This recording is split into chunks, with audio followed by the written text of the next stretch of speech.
기도하고 저녁 예배 시작하겠습니다. 하나님 감사합니다. 오늘도 하나님 앞에 나와 예배할 수 있도록 인도하시면 감사합니다. 오늘도 주실 은혜를 기대하고 소망하며 주 앞에 예배하는 우리 모두에게 하나님의 은혜를 더하여 주시옵소서. 감사하고 예수님의 이름으로 기도드립니다. 아멘. 주께 감사히 주께 감사히 나를 이끄소서. 온전히 주님만을 원합니다. 채워주소서. 주의 사랑이 진정한 찬양을 믿도록 주께 나를 이끄소서. 너희 주님만을 원합니다. 채워주소서. 주의 사랑이 진정한 찬양을 믿도록 나는 나의 영혼 주를 부르니 나의 맘만 더 주소서. 나를 원합니다. 원합니다. 나의 맘만 더 주소서. 주께 감사히 나를 이끄소서.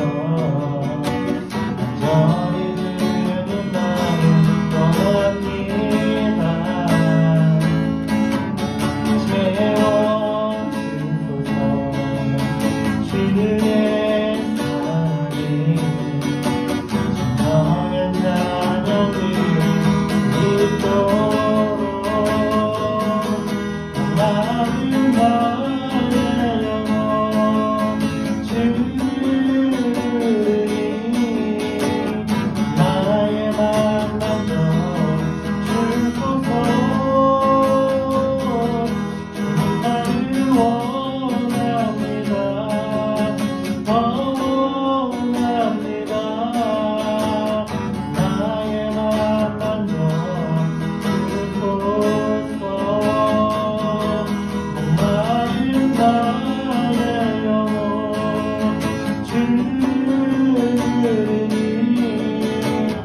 나의 맘만 더 주소서. 나를 원합니다. 원합니다. 나의 맘만 더 주소서.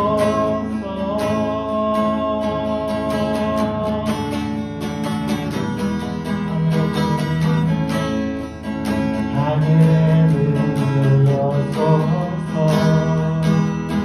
이곳을 주목하소서. 주의 노래가 퍼지기 하느니 하늘을 열어소서.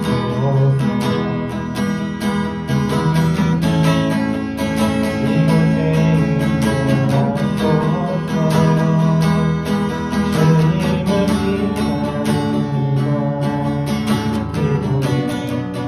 네가 하늘에 가르니 주여 임재하여 주소서. 이곳에 오셔서 이곳에 앉으소서. 이곳에서 예배를 받으소서.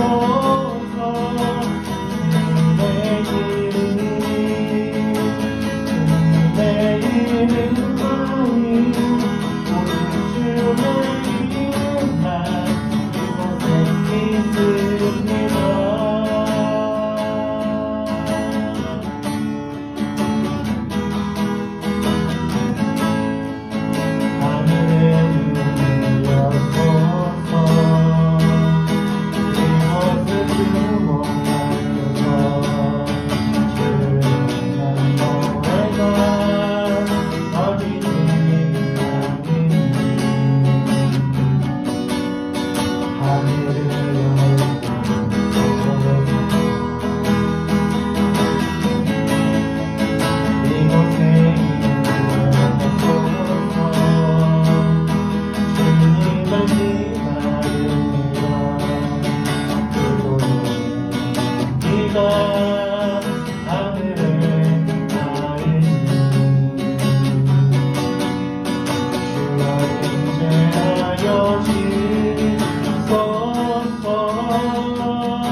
받으소서.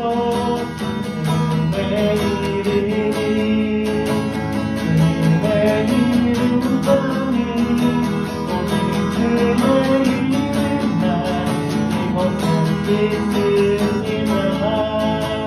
이곳에 오셔서 이곳에 앉으소서. 이곳에서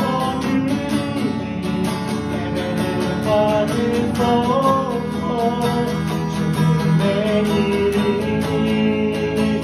주님의 이름만이 오직 주의 이름만 이곳에 있습니다. 이곳에 오셔서 이곳에 앉으소서.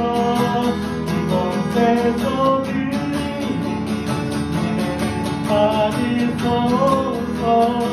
주님의 이름이 주님의 이름만이 오직 주의 이름만 이곳에 있습니다.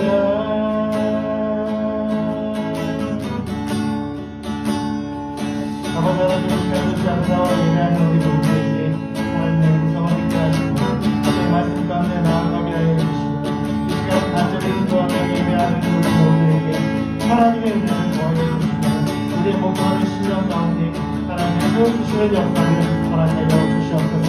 말씀의 강물을 생태의 가운데 우리가 허락하여 주시고 이 시간 밝은 보는 매달 신령 가운데 하나님의 이름으로 모으시는 놀라운 생태의 은혜를 우리 모두에게 허락하여 주셔서 우리의 메마른 날 밝은 밤을 채워주고 만족이 되어지는 시간 될 수 있도록 허락하여 주시옵소서. 우리 자녀들 어디에 쫓아오니 그곳이 하나님의 성전이 되게 하시고 하나님이 기뻐하시는 곳이 되게 하여 주셔서 하나님의 이름을 높이며 하나님의 이름만 높이며 하나님의 영광 돌리는 우리 모두가 되어질 수 있도록 역사하여 주시옵소서. 함께 말씀 나누면서 말씀의 은혜를 우리 모두에게 허락하여 주시옵소서. 감사하며 예수님의 이름으로 기도드립니다. 아멘.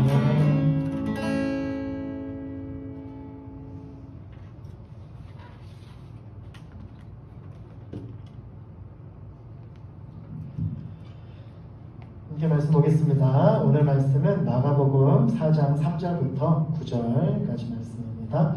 마가복음 4장 3절부터 9절까지 말씀을 봉독해 드리겠습니다. 들으라. 씨를 뿌리는 자가 뿌리러 나가서 뿌릴새 더러는 길가에 떨어지매 새들이 와서 먹어버렸고 더러는 흙이 얇은 돌밭에 떨어지매 흙이 깊지 아니하므로 곧 싹이 나오나 해가 돋은 후에 타서 뿌리가 없으므로 말랐고 더러는 가시떨기에 떨어지매 가시가 자라 기운을 막음으로 결실하지 못하였고 더러는 좋은 땅에 떨어지매 자라 무성하여 결실하였으니 30배나 60배나 100배가 되었느니라 하시고 또 이르시되 들을 귀 있는 자는 들으라 하시니라. 아멘. 어떤 남자가 이비인후과 병원에 찾아왔어요. 그 남자는 자기 아내의 귀가 먹어가기 시작한다면서 의사와 치료를 상담하러 온 것입니다. 의사가 아내의 증상을 물어보니까 매일 자기 아내에게 저녁 식사가 무엇인지 물어봐도 도대체 대답을 하지 않는다는 것이에요. 아무런 대답을 하지 않는다는 것이었습니다. 그래서 의사는 그 남자에게 아내를 데리고 내일 다시 병원에 방문하도록 요청을 했습니다. 다음날 남자가 그 아내와 함께 의사를 찾아왔고 의사는 청력 테스트를 위해서 부부가 한 10m 정도 떨어져 있는 상태에서 서로 마주보게 했습니다. 그리고 남편이 아내에게 질문하도록 했습니다. 그리고 남편이 아내에게 질문했는데 아내가 답을 하지 않으면 점점 거리를 좁히도록 했어요. 먼저 10m 거리에서 남편이 아내에게 물어봅니다. 여보, 오늘 저녁 식사가 무엇이오? 근데 아내는 아무런 대답을 하지 않아요. 남편이 그 대답을 듣지 못하자 의사가 다시 한 발짝 가서 물어보게 했습니다. 역시 여보, 오늘 저녁 식사가 무엇이오? 라고 물어봤지만 여전히 아내에게는 아무런 대답을 들을 수 없었습니다. 남편이 그렇게 점점 1m씩 점점 간격을 좁혀가면서 아내에게 물어봤지만 아내는 여전히 대답을 하지 않았습니다. 그래서 결국은 1m 앞에까지 이르러서 바로 코앞에서 남편이 아내에게 물어봤습니다. 큰 소리로 물었습니다. 여보, 내가 아까부터 같은 질문을 했는데 오늘 저녁 식사가 무엇인지 내가 물어보지 않았소. 오늘 저녁 식사가 무엇이오? 라고 대답을 했습니다. 근데 부인이 의사와 남편을 아주 이상하게 쳐다보는 거예요. 그러면서 큰 소리로 대답했습니다.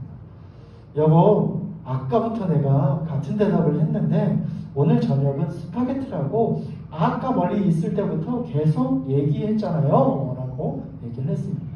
여러분, 사실 이 남자는 부인이 귀가 멀어가는 것으로 생각했겠지만 정작 귀가 먹어가고 있었던 것은 바로 이 남편이었다라고 하는 것이죠. 부인이 자신의 질문에 대답을 하지 않는 것이 아니라 자신의 귀가 먹어가고 있었기 때문에 부인의 대답을 들을 수 없었다라고 하는 것이죠. 그것을 알고 있었던 의사는 이 남편이 자신의 귀가 잘못됐다는 것을 알게 하도록 하기 위해서 이런 실험을 벌였다라고 하는 것입니다. 자신의 청력에 문제가 있을 거라고 생각하지 않고 자신의 귀에 문제가 있을 것이라고 생각하지 않고 오직 자신의 아내의 귀에 이상이 생겼다고 확신한 남편은 청력에 문제가 있었고 자신에게 있었고 아내가 아닌 자신이 듣지 못하는 상태다라고 하는 것을 이번 실험을 통해서 깨닫고 난 후에야 자신의 청력에 문제가 있음을 깨닫고 귀 치료를 시작했다라고 하는 것이죠. 들어야 할 것을 듣지 못하고 자신의 확신에 꽉 찬 이런 남자의 모습이 바로 오늘 본문에 나오는 예수님의 가르쳐야 되는 대상들, 즉 예수님 당시 유대인들과 당시 있었던 사람들, 바리새인들, 이러한 사람들의 모습이었다라고 하는 것이죠. 그래서 오늘 예수님은 우리가 잘 아는 이 씨 뿌리는 비유, 네 가지 밭이라고 말하는 이 비유에 대한 가르침에 앞서서 3절에서 들으라 라고 시작을 한다라고 하는 것이죠. 지난주에 말씀한 대로 들으라 라고 하는 원어는 듣고 순종한다 라고 하는 의미가 있어요. 듣고 깨닫는다 라고 하는 의미가 있어요. 이 말은 단순히 듣는다, 듣고 한 귀로 흘리고 한 귀로 듣고 한 귀로 흘린다 라고 하는 의미가 아니라 이것을 들었을 때 그것을 깨달아서 행동으로 나타나고 순종하는 것을 포함하는 의미가 바로 이 들으라 라고 하는 헬라어 원어 아코라고 하는 단어라고 하는 것이죠. 그러니까 예수님께서 들으라 라고 말씀하신 건 뭐냐면 너희는 귀를 열어서 이것을 들을 뿐만 아니라 이 말씀을 들었으면 그대로 순종하라 라고 하는 의미로 들으라, 깨달으라 라고 하는 의미로 이 아쿠아 라고 하면서 이 네 가지 비유를 시작했다라고 하는 것이죠. 이것은 예수님이 너희가 지금 들어야 될 것들을 하나님의 말씀을 제대로 듣지 못하고 율법학자들과 바리새인들이 올바르지 못한 그러한 가르침을 받았다라고 한다면 너희는 이제 하나님의 말씀을 제대로 들어야 된다는 거예요. 이때까지 율법학자들, 바리새인들, 서기관들 이러한 사람들에 의해서 어떤 율법적인 것들과 하나님의 마음 아니고 하나님의 구원이 아니라 그들의 생각과 그들의 고집과 그들의 율법주의적인 그러한 것들, 그러한 죄에 대한 모습들만 들었다라고 한다면 이제는 올바른 하나님의 말씀을 들어야 된다. 그리고 그 말씀에 순종해야 된다라고 하는 것으로 예수님은 들으라라고 시작을 하는 것이죠. 여러분, 예수님 당시 유대인들뿐만 아니라 우리도 사실은 말씀을 제대로 들어야 됩니다. 그러나 우리가 제대로 듣지 못하기 때문에 우리가 듣는 수많은 하나님의 말씀과 그 설교들이 우리의 삶 가운데 이어지지 못하는 것이죠. 듣는다라고 했을 때는 그것이 들어서 내 삶 가운데 변화되어지고 내 삶 가운데의 행동과 삶으로 나타나는 것까지 포함되는 게 바로 말씀을 듣는다라고 하는 의미인데 우리는 그냥 듣는 것으로 그 자리에 앉아서 말씀을 듣는 것으로만 우리가 이해하고 그렇게 적용했기 때문에 우리의 삶과는 별개로 들음과 나타남과 행동이 별개의 문제로 나타나게 된다라고 하는 것이죠.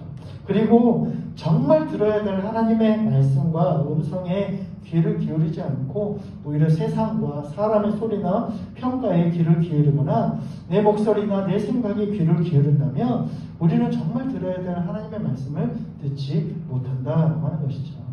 여러분, 세상을 향해서 귀를 닫으란 말이 아닙니다. 세상과 또한 사람들이 말하고 있는, 여러분 주위에 있는 사람들이 말하고 있는 것들을 경청하고 들어야 될 필요가 있습니다. 그런데 문제는 뭐냐면 그 모든 것이 나에게 영향을 미치도록 그냥 듣고 그 모든 듣는 것이 내 삶 가운데 영향을 미치도록 내어버려 두지는 않아야 된다는 것이죠. 우리가 듣는 것도 분별함이 필요하고 듣는 것도 지혜가 필요하다라고 하는 것이죠.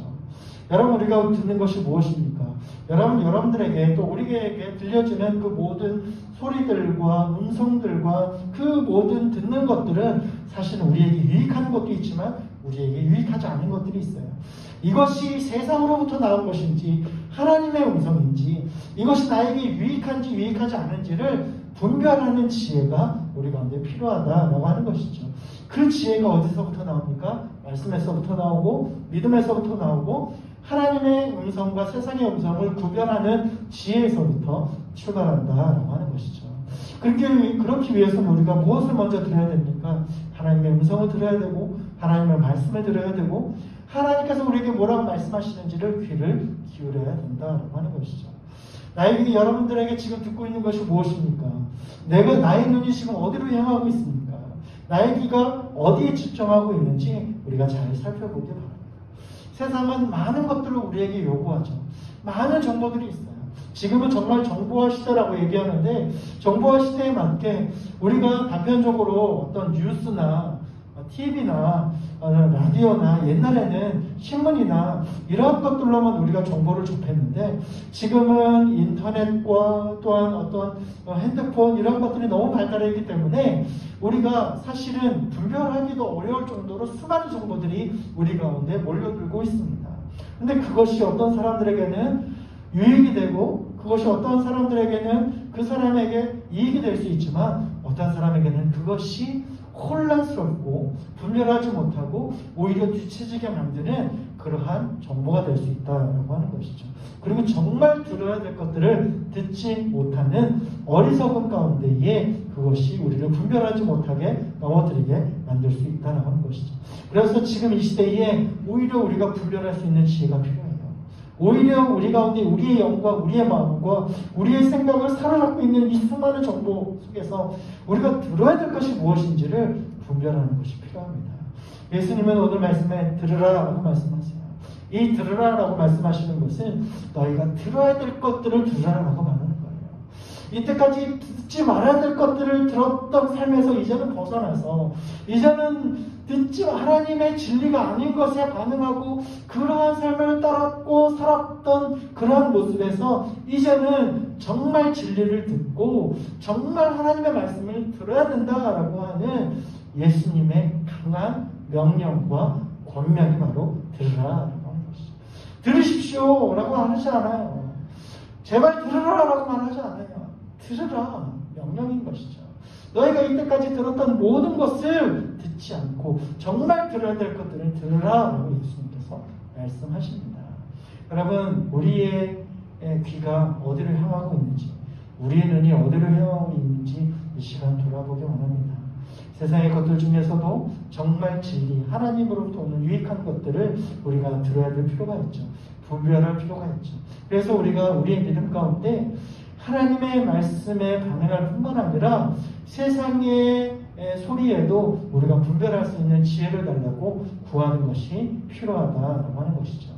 하나님의 뜻이 무엇인지 알아가는 것뿐만 아니라 하나님의 뜻과 세상을 구별할 수 있는 지혜와 믿음을 소유할 수 있는 저와 여러분 될 수 있기를 간절히 소망합니다. 이렇게 예수님이 들으라라고 주의를 환기시킨 후에 이제 4가지 밭 비유로 가르치기를 시작을 합니다. 근데 이 비유에 먼저 등장하는 인물이 있어요. 바로 씨 뿌리는 자였죠. 14절에서 이 씨 뿌리는 자의 의미를 예수님께서 친히 말씀하셨는데 말씀을 뿌리는 것이라고 얘기해요. 이 씨 뿌리는 자는 바로 예수님, 하나님 자신을 의미하죠. 그리고 뿌리는 씨는 바로 말씀을 의미합니다. 즉 이 비유는 예수님 자신과 하나님 말씀을 받는 모든 이들을 향한 비유이자 예수님이 지금 어떤 분이신지를 친히 드러내고 있는 거예요. 나는 하나님의 말씀을 뿌리는 자, 즉 하나님의 말씀 가운데 하나님의 말씀을 너희에게 먹여주는 자다라고 말씀하고 계시다라고 하는 것이죠. 예수님은 말씀을 전하시는 자이자 그 말씀 그 자체이다라고 하는 것이죠. 하나님의 말씀을 이루시기 위해서 오신 분이시다라고 하는 것을 예수님은 친히 드러내시고 계시다라고 하는 것이죠. 이 비유는 예수님이 이 땅에 오심은 하나님의 말씀이 너희에게 뿌려진 것 같은 것이고 이제 중요한 것은 너희 마음같이 예수님과 그분이 선포하는 말씀을 어떻게 반응하는가에 달려있다는 거예요. 예수님이 이미 오셨어요. 말씀으로 오셨어요. 말씀이 육신이 돼서 오셨어요. 그리고 이미 말씀이 선포되기 시작을 했습니다. 우리에게도 성경을 통해서 말씀이 선포되었습니다. 이제는 우리의 그 말씀을 받는 우리의 마음의 결정에 달려있다는 거예요. 우리의 마음의 상태밭에 달려있다는 거예요. 이미 말씀이 뿌려졌고 예수님이 우리 가운데 왔는데 그것이 구원의 복음으로, 구원의 능력으로, 축복의 능력으로, 하나님의 능력으로 우리의 삶 가운데 하나님의 축복된 놀라운 결실로 맺기 위해서는 이제는 그 마음밭이 중요하다는 거예요. 내가 중요하다라고 하는 거예요. 말씀을 듣는 자들의 마음 상태가 중요하다라고 하는 것이죠. 당시 여러분 이스라엘 농사법은 우리나라처럼 이렇게 논이나 밭이나 이렇게처럼 우리나라처럼 정확하게 이것은 논, 이것은 밭, 이것은 길가 이렇게 정확하게 구별되지 않았습니다. 그래서 이스라엘은 농사를 위해서 이른 비, 봄에 하는 이른 비와 이제 가을에 내리는 늦은 비가 굉장히 중요한데 이 이른 비는 씨를 뿌릴 수 있는 좋은 땅을 만들어내는 비예요. 그리고 늦은 비는 출소할 수 있는 좋은 곡식의 열매를 맺어주는 비입니다. 그래서 이른 비와 늦은 비가 굉장히 중요합니다. 이른 비가 내려야 농사를 시작할 수 있고요. 그리고 늦은 비가 내려야 열매가 맺기 시작을 한다는 거예요.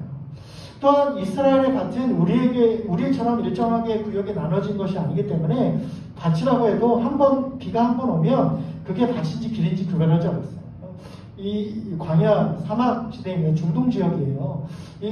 비옥한 초승달 지역이라고 하지만 이 비옥함은 이른 비와 늦은 비 때문에 비옥한 거예요. 특별히 이른 비가 내렸을 때 그 모든 땅을 다 리셋시켜 버립니다. 처음에는 이것이 길가였고 논이었고 밭이었고 그런 것이 이 비로 인해서 완전히 다 갈아엎게 됩니다. 리셋을 하게 되는 것이에요. 그래서 씨 뿌리는 철이 되면 이게 한번 쟁기질을 해서 길가인지 밭인지 구별하지 못했던 땅을 한번 뒤집어서 씨를 뿌릴 수 있게 해주고 이후에 씨를 뿌리는데 씨도 밭으로 생각하는 것보다 훨씬 넓은 지역이 뿌립니다. 왜냐하면 이게 밭이 될 수도 있고 길가가 될 수 있기 때문에 그래요.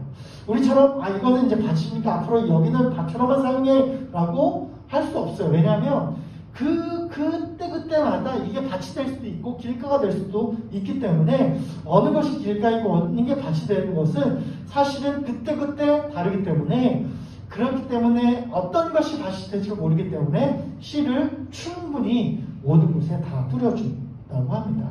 그래서 비 온 뒤에 한번 땅이 뒤집어지고 쟁기질로 또 한번 뒤집어졌기 때문에 이제 어느 것이 진짜 좋은 땅인지 돌밭인지 구별할 수 없어서 그냥 뿌려댄다고 그래요. 처음에는 이게 돌짝밭이구나, 이게 길가밭이구나, 이게 가시밭이 있구나 라고 하는 것을 알았어요. 근데 늦은 비 추수하고 난 다음에 또 이제 비가 확 내리면 모든 땅을 다 리셋해버리고 그리고 또 그 밭이라고 생각하는 부분들을 모든 땅, 길가든 밭이든 상관없이 모든 땅을 다 귀경해버리기 때문에 어떤 것이 좋은 땅인지 어떤 것이 가시밭 땅인지 어떤 것이 돌짝밭인지 사람의 육안으로는 알 수 없다는 거예요. 그래서 씨를 뿌려보고 열매가 나는 것을 봐서 이게 좋은 땅이었구나, 이게 좋은 땅이 아니었구나 라는 것을 그제서야 알 수 있다는 거예요.